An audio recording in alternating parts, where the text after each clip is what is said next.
வணக்கம் ஃப்ரெண்ட்ஸ், நம்ம சேனலில் இன்றைக்கி நம்ம என்ன பார்க்க போகிறோம் அப்படின்னு சொன்னால் டிஎன்பிஎஸ்சி 2026 எக்ஸாமுக்கான மாடல் எக்ஸாம் கொஷின் பேப்பர் பார்க்க போகிறோம். இது second model exam question paper. Already நம்ம ஒரு கொஷின் பேப்பர் நம்ம சேனலில் அப்லோட் பண்ணியிருக்கோம். பார்க்காதவங்க பாருங்கள். இதில் என்னென்ன கவர் ஆகும் அப்படின்னு சொன்னால் Tamil 25 questions, social 20 questions and science பார்த்திங்கன்னா 5 கொஷின்ஸ் இருக்கும். இதில் வந்துட்டு இந்த பர்டிகுலர் மாடல் எக்ஸாமில் நம்ம என்னென்ன டாபிக்ஸில் கொஷின் எடுத்திருக்கோம் அப்படின்றது நம்ம ப்ளேலிஸ்ட்லேயே இருக்குது. நம்ம டிஸ்கிரிப்ஷனில் பார்த்திங்கன்னா அந்த ப்ளேலிஸ்ட்டுக்கான லிங்க்கும் இருக்கும். சரிங்களா? இதில் என்னென்ன பார்க்க போகிறோம் அப்படின்னு பார்க்கலாம். தமிழில் நம்ம ப்ளேலிஸ்ட்டில் டே 5, 6, 7 இந்த 3 வீடியோஸில் இருக்க கொஷின்ஸ் கவர் ஆகும். அண்ட் தமிழ் இலக்கணம் 1 and 2 கவர் ஆகும். அதே மாதிரி 6th polity, 6th history, 10th INM as well as 10th ஜியாகிரஃபியும் கவர் ஆகும். அதோடு சேர்த்து 6th ஸ்டாண்டர்ட் அளவீடுகள் சயின்ஸ்லேருந்து அந்த டாப்பிக்கும் கவர் ஆகும். சரிங்களா? நம்ம ஜென்ரலாக படிச்சுட்டே இருக்கோம் அப்படின்னு சொன்னால் நமக்கு படிச்சுட்டு அந்த டைமுக்கு ஞாபகம் இருக்கும். அப்புறம் திரும்ப வேறு சப்ஜெக்ட் போயிட்டோம் அப்படின்னு சொன்னால் அது மறந்துடும். பட் இது நம்ம மாடல் எக்ஸாம் ஒன்று அட்டன் பண்ணிகிட்டே வந்தால் மட்டும்தான் நம்ம ரீகால் பண்ணி பார்க்க முடியும். இதெல்லாம் நம்ம வந்துட்டு இந்த டாப்பிக்லலாம் நம்ம ஸ்ட்ராங்காக இருக்கோம், இந்த டாப்பிக்லாம் நம்ம வீக்காக இருக்கோம், நம்ம இன்னும் கொஞ்சம் டைம் ஸ்பெண்ட் பண்ணி அதெல்லாம் லேர்ன் பண்ணிக்கணும் அப்படின்ற ஒரு ஐடியா நமக்கு கிடைக்கும்.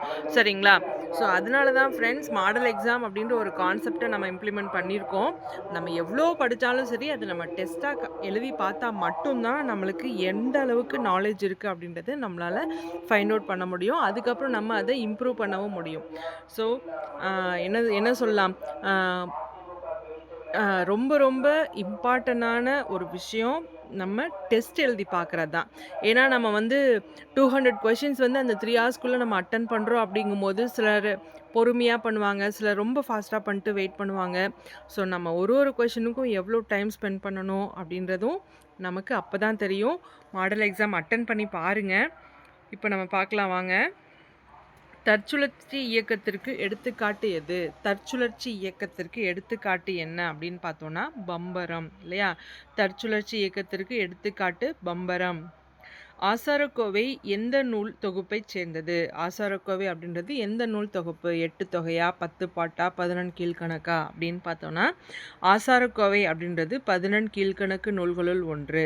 ஆசாரக்கோவை 11 கீழ்கணக்கு நூல்களுள் ஒன்று.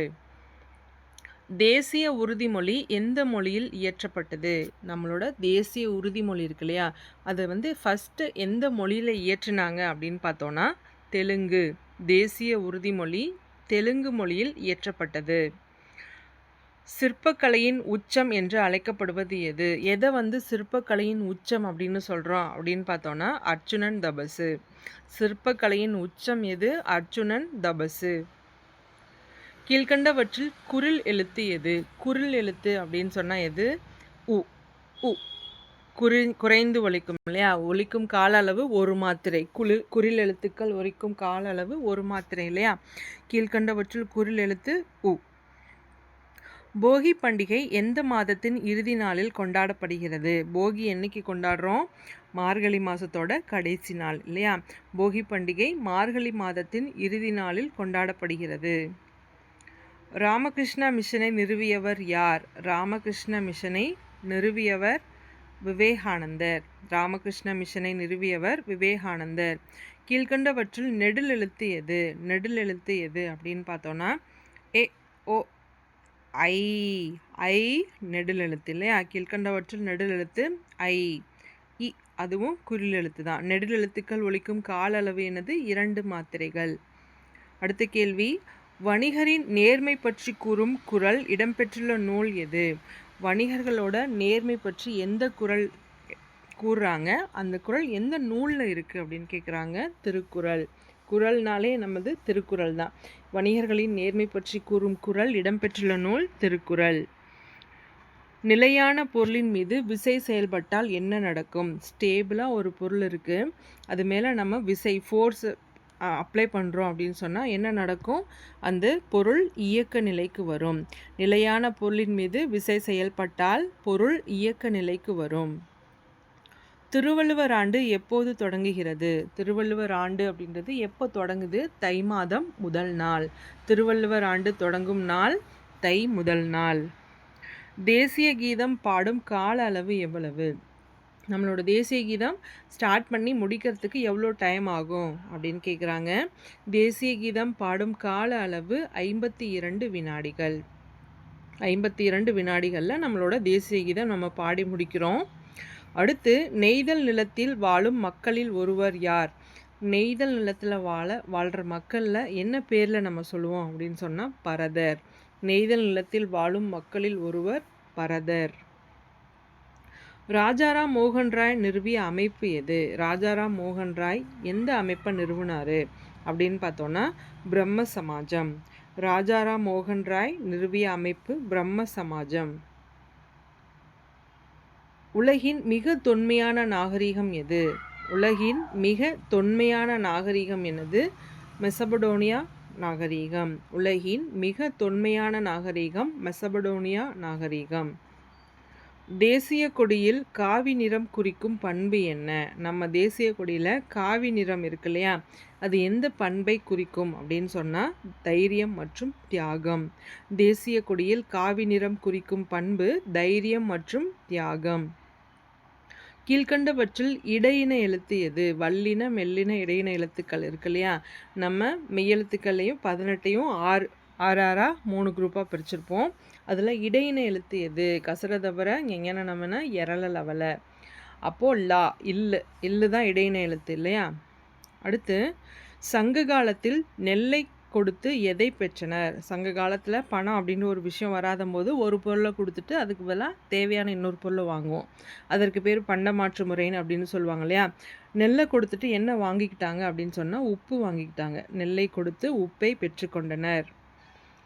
பூம்புகாரில் வணிகம் செய்ய வந்தவர்கள் யார்? வெளிநாட்டிலேருந்து வந்திருக்காங்க. யார் வந்தாங்க பூம்புகாரில் வணிகம் செய்ய அப்படின்னு பார்த்தோன்னா கிரேக்கம் மற்றும் ரோம்லேருந்து மக்கள் வந்திருக்காங்க. பூம்புகாரில் வணிகம் செய்ய கிரேக்கம் மற்றும் ரோம்லேருந்து மக்கள் வந்து வணிகம் செஞ்சுருக்காங்க. கூரை என்பதன் பொருள் என்ன? கூரை அப்படின்னா என்னது? கூரை புடவை. கூரை புடவை. தேசிய கீதம் முதலில் பாடப்பட்ட நாள் எது? நம்மளோட தேசிய கீதம் எந்த தேதியில் முதல்ல பாடப்பட்டது அப்படின்னு பார்த்தோன்னா டிசம்பர் 27, 1911. தேசிய கீதம் முதலில் பாடப்பட்ட நாள் டிசம்பர் 27, 1911. பாலோடு வந்து கூலோடு பெயரும் என்ற வரிகள் இடம்பெற்றுள்ள நூல் எது? பாலோடு வந்து கூலோடு பெயரும் என்ற வரிகள் இடம்பெற்றுள்ள நூல் குறுந்தொகை. குறுந்தொகை. உயிர்மை எழுத்தின் வரி வடிவம் எதை ஒத்திருக்கும்? உயிர்மை எழுத்துக்களோட வரி வடிவம் இருக்கு இல்லையா, அது எதை ஒத்திருக்கும் அப்படின்னு சொன்னால் மெய்யெழுத்துக்களை ஒத்திருக்கும். உயிர்மை எழுத்துக்களின் வரி வடிவம் மெய் எழுத்துக்களை ஒத்திருக்கும். தமிழில் தனி எழுத்தாக இருப்பது எது? தனி ஒரு எழுத்தாக தமிழில் இருக்கிறது என்னது? அக்கு தான் இல்லையா. தமிழில் தனி எழுத்தாக இருப்பது அக்கு. இ காமர்ஸ் என்பதற்கு இணையான தமிழ் சொல் எது? இ காமர்ஸ் அப்படின்னா என்ன? தமிழில் என்ன அப்படின்னு பார்த்தோன்னா இணைய வணிகம், மின்னணு வணிகம். இ காமர்ஸ் இ காமர்ஸ் அப்படின்னா மின்னணு வணிகம். ஆன்லைன் ஷாப்பிங் தான் இணைய வணிகம் இல்லைங்களா. இ காமர்ஸ் மின்னணு வணிகம். கீழ்கண்டவற்றுள் இலக்கண வகை அல்லாதது எது? இலக்கணத்தோட வகைகள் என்ன? எழுத்திலக்கணம், சொல்லிலக்கணம், பொருளிலக்கணம், யாப்பிலக்கணம், அணி இலக்கணம். இந்த மாதிரி இலக்கணத்தோட வகைகள் இருக்குது. 5 வகையான இலக்கணங்கள்: எழுத்து, சொல், பொருள், யாப்பு, அணி. இதில் இல்லாதது எது? நாடக இலக்கணம். கீழ்கண்டவற்றுள் இலக்கண வகை அல்லாத ஒன்று அப்படின்னா அது நாடக இலக்கணம். டிமாண்ட் டிராஃப்ட் என்பதற்கு இணையான தமிழ்ச்சொல் என்ன? டிமாண்ட் டிராஃப்ட்னா டிடி இல்லையா. டிடி அப்படின்னு சொன்னால் வரைவோலை. செக்குனா காசோலை. டிடி வரைவோலை. அதே கரன்சி நோட் அப்படின்னா பணத்தாள். கடன் அட்டை அப்படின்னு சொன்னால் கிரெடிட் கார்டு. கிரெடிட் கார்டு கடன் அட்டை. நமக்கு கடன் கொடுத்துருவோம், அப்புறமா காசு வாங்கிக்கும், அது கடன் அட்டை. அதே பற்று அட்டை அப்படின்றது டெபிட் கார்டு. பற்று இருந்தால் மட்டும்தான், அதாவது காசு இருந்தால் மட்டும்தான் நம்மளால் யூஸ் பண்ண முடியும் இல்லையா, அது என்னது? Debit card. அப்போது இங்கே டிமாண்ட் டிராஃப்ட் அப்படின்ற வார்த்தைக்கு இணையான தமிழ் சொல் என்னது? வரைவோலை. ஆயுத எழுத்திற்கு முன் வருவது எது? ஆயுத எழுத்திற்கு முன்னாடி என்ன வரும் அப்படின்னு சொன்னால் ஒரு குரில் எழுத்து வரும். ஆயுத எழுத்திற்கு முன் வருவது குரில் எழுத்து. தமிழகத்தின் தொன்மையான நகரங்களில் ஒன்று எது? தமிழகத்தில் தொன்மையான நகரங்களில் ஒன்று எது அப்படின்னு பார்த்தோன்னா மதுரை. தமிழகத்தில் தொன்மையான நகரங்களில் ஒன்று மதுரை. தேசிய இலச்சினை ஏற்றுக்கொள்ளப்பட்ட நாள் எது? தேசிய இலச்சினை ஏற்றுக்கொள்ளப்பட்ட நாள் அப்படின்னு பார்த்தோன்னா ஜனவரி 26, 1950. இலச்சினை அப்படின்றது எம்பலம், நம்மளோட நேஷ்னல் எம்பலம் இருக்கு இல்லையா, அது ஏற்றுக்கொள்ளப்பட்ட நாள் ஜனவரி 26, 1950. நம்மளோட குடியரசு தினத்தன்னைக்கு தான் அதை ஏற்றுக்கொண்டிருக்காங்க. தேசிய இலச்சினை நம்மளோட நேஷ்னல் எம்பலம். தூவும் என்பது எதற்கு எடுத்துக்காட்டு?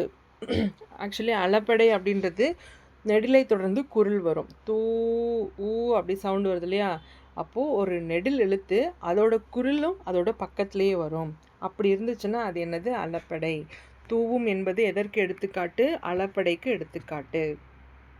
கீழ்கண்டவற்றுள் இன எழுத்துக்களை கொண்ட சொல் எது? இன எழுத்துக்களை கொண்ட சொல் அப்படின்னு சொன்னால் குறிலுக்கு நெடிலும் நெடிலுக்கு குரலும் உயிரெழுத்துக்களில் இன எழுத்துக்களாக வரும். அதே மாதிரி வல்லின எழுத்துக்களுக்கு மெல்லின எழுத்துக்கள் இன எழுத்துக்களாக வரும். சரிங்களா? வல்லின எழுத்துக்களுக்கு மெல்லின எழுத்துக்கள் இன எழுத்துக்களாக வரும். அதே மாதிரி உயிரெழுத்துக்கள் பொறுத்த வரைக்கும் உயிர் குறிலுக்கு உயிர் நெடில் இன எழுத்தாக வரும். சரிங்களா? அப்போது இங்கே இன எழுத்துக்கள் அமைந்த சொல் எது? அம்பு. அம்பு. இம் கசட தபர ஞன நமன. ஞன நமன அப்படின்றது மெல்லின எழுத்து. அதே பூ இருக்கு இல்லையா, அதை நம்ம இப்பு கூட்டல் ஊ அப்படின்னு பிரிக்கிறோம். இப் அப்படின்றது வல்லின எழுத்து. அப்போது ஒரு மெல்லின எழுத்து இம்முக்கு, மெல்லின மெய்யெழுத்து இம்முக்கு வல்லின மெய்யெழுத்தான இப்பு கூட்டல் இப்பு வருது இல்லையா, அப்போ இம்மும் இப்பும் இணைந்து வருவது ஒரு இன எழுத்துக்கள். மற்ற இதுலேயும் அப்படி வராது. சரிங்களா? அடுத்தது, கடைச்சங்க காலத்தில் தமிழ் பணி செய்த புலவர்கள் எத்தனை பேர்? கடைச்சங்க காலத்தில் தமிழுக்காக பணியாற்றிய புலவர்கள் எத்தனை பேர் அப்படின்னு பார்த்தோன்னா 49 பேர். கடைச்சங்க காலத்தில் தமிழ் பணி செய்த புலவர்கள் 49 பேர். பொருள் நகரும் திசைக்கு எதிராக விசை செயல்பட்டால் என்ன நிகழும்? பொருள் நகரும் திசைக்கு எதிராக விசை செயல்பட்டால் என்ன ஆகும்? வேகம் குறையும். பிரேக் மாதிரி தான். பொருள் நகரும் திசைக்கு எதிராக விசை பிரேக் நம்ம அழுத்துறோம் அப்படின்னா வேகம் குறையும். பட்டினம் என்பது எதை குறிக்கும்? பட்டினம் அப்படின்றது துறைமுக நகரம் இல்லையா? பட்டினம் என்பது துறைமுக நகரம். பொருளின் வேகத்தை குறைக்கவோ அதிகரிக்கவோ செய்யும் காரணி எது? ஒரு பொருளை நம்ம வேகமாக இயக்கிறதுக்கோ இல்லை அதோட வேகத்தை குறைக்கிறதுக்கோ நமக்கு யூஸ்ஃபுல்லாக இருக்கிறது எது? நம்மளோட விசை தான் இல்லையா? பொருளின் வேகத்தை குறைக்கவோ இல்லை அதிகரிக்கவோ செய்யும் காரணி விசை. உயிரெழுத்துக்களில் குரிலுக்கு இன எழுத்து என்னது? உயிரெழுத்துக்கள் பொறுத்த வரைக்கும் குரில் எழுத்துக்களுக்கு அதோட நெடில் எழுத்துக்கள் தான் இன எழுத்தாக அமையும். உயிரெழுத்துக்களில் குரிலுக்கு நெடில் தான் இன எழுத்து. அடுத்து, இமாலயா என்ற சொல் சமஸ்கிருதத்தில் எதை குறிக்கும்? இமாலயா அப்படின்னா சமஸ்கிருத மொழியில் என்னத்தை குறிக்கும்? பனி உறைவிடம். இமாலயா அப்படின்னா பனி உறைவிடம் அப்படின்னு அர்த்தம். அடுத்தது, இமயமலை பாமீர் முடிச்சிலிருந்து கீழ் நோக்கி எந்த வடிவத்தில் காணப்படுகிறது? இமயமலை பாமீர் முடிச்சிலிருந்து பார்க்கும்போது என்ன வடிவத்தில் இருக்கும்னா வில் வடிவத்தில் இருக்கும். வளைஞ்ச மாதிரி இமயமலையோட வடிவம் பாமீர் முடிச்சிலிருந்து அப்படின்னா அது வில் வடிவம். எம்ஜி ரானடே நிறுவிய விதவை மறுமண சட்டம் தொடங்கிய ஆண்டு எது? எம்ஜி ரானடே நிறுவிய விதவை மறுமண சட்டம் தொடங்கிய ஆண்டு 1861. எம்ஜி ரானடே நிறுவிய விதவை மறுமண சட்டம் தொடங்கிய ஆண்டு 1861. அடுத்து, இந்தியாவில் முதலில் திருமண வயது சட்டம் இயற்றப்பட்ட ஆண்டு எது? இந்தியாவில் முதலில் திருமண வயது சட்டம் இயற்றப்பட்ட ஆண்டு 1860. இந்தியாவில் முதலில் திருமண வயது சட்டம் இயற்றப்பட்ட ஆண்டு 1860. நவீன வங்காள உரைநடையின் முன்னோடி யார்? நவீன வங்காள உரைநடையின் முன்னோடி வித்யாசாகர். நவீன வங்காள உரைநடையின் முன்னோடி வித்யாசாகர். கிழக்கு பகுதியிலிருந்து இறக்குமதி செய்யப்பட்ட பொருள் எது? கிழக்கு பகுதியிலிருந்து இறக்குமதி செய்யப்பட்ட பொருள் பவளம். கிழக்கு பகுதியிலிருந்து இறக்குமதி செய்யப்பட்ட பொருள் பவளம். தொண்டியிலிருந்து மதுரைக்கு கொண்டு வரப்பட்ட நறுமண பொருள் எது? தொண்டியிலிருந்து மதுரைக்கு என்ன நறுமண பொருள் கொண்டு வந்திருக்காங்க அப்படின்னு சொன்னால் அகில் மற்றும் சந்தனம். தொண்டியிலிருந்து மதுரைக்கு கொண்டு வரப்பட்ட நறுமண பொருள் அகில் மற்றும் சந்தனம். மேற்கு தொடர்ச்சி மலையிலிருந்து இறக்குமதி செய்யப்பட்ட பொருள் என்ன? மேற்கு தொடர்ச்சி மலையிலிருந்து இறக்குமதி செய்யப்பட்ட பொருள் சந்தனம். சந்தனம், மேற்கு தொடர்ச்சி மலையிலிருந்து இறக்குமதி செய்யப்பட்ட பொருள் சந்தனம். பொருளின் மீது விசை செயல்படும் போது மாற்றமடைவது எது? பொருளோட மேலே விசை செயல்படுது அப்படின்னா என்னத்தில் சேஞ்சஸ் இருக்கோ அதோட வேகம் மற்றும் திசையில் தான் சேஞ்சஸ் இருக்கும் இல்லையா? பொருளின் மீது விசை செயல்படும் போது அதோட மாற்றமடைவது என்னென்ன காரணிகள்? வேகம் மற்றும் திசை. ஆயுத எழுத்திற்கு பின் வருவது என்ன? முன்னாடி பார்த்தோம் ஆயுத எழுத்திற்கு முன்னாடி குரில் தான் வரும் அப்படின்னு சொல்லிட்டு. ஆயுத எழுத்திற்கு பின்னாடி என்ன வரும்? வல்லின உயிர்மை வரும். ஆயுத எழுத்திற்கு பின் வல்லின உயிர்மை எழுத்துக்கள் வரும். முன்னுன்னு கேட்டால் குரில் எழுத்து, பின்னு கேட்டாங்கன்னா வல்லின உயிர்மை எழுத்துக்கள். ஆயுத எழுத்து ஏன் சார்பெழுத்து எனப்படுகிறது? ஆயுத எழுத்து ஒரு சார்பெழுத்து. ஏன் அந்த பேர் அதற்கு வருது அப்படின்னு சொன்னால் அது உயிரையும் மெய்யையும் சார்ந்து வருவதால். முன்னாடி உயிரெழுத்துக்களையும் மெய்யெழுத்துக்களையும் சார்ந்து வருவதனால தான் ஆயுத எழுத்து ஒரு சார்பெழுத்து. சிறிய இமயமலை மற்றும் சிவாலி குன்றுகளை ஒப்பிடும்போது குறைவான மழைப்பொழிவு பெறுவது எது? சிறிய இமயமலை மற்றும் சிவாலி குன்றுகளை ஒப்பிடும்போது குறைவான மழைப்பொழிவு எங்கே இருக்கும் அப்படின்னு சொன்னால் உள் இமயமலையில் குறைவான மழைப்பொழிவு தான் இருக்கும். பாகிஸ்தானையும் ஆப்கானிஸ்தானையும் இணைக்கும் கணவாய் எது? பாகிஸ்தானையும் ஆப்கானிஸ்தானையும் இணைக்கும் கணவாய் எது அப்படின்னு சொன்னால் கைபர் கணவாய்.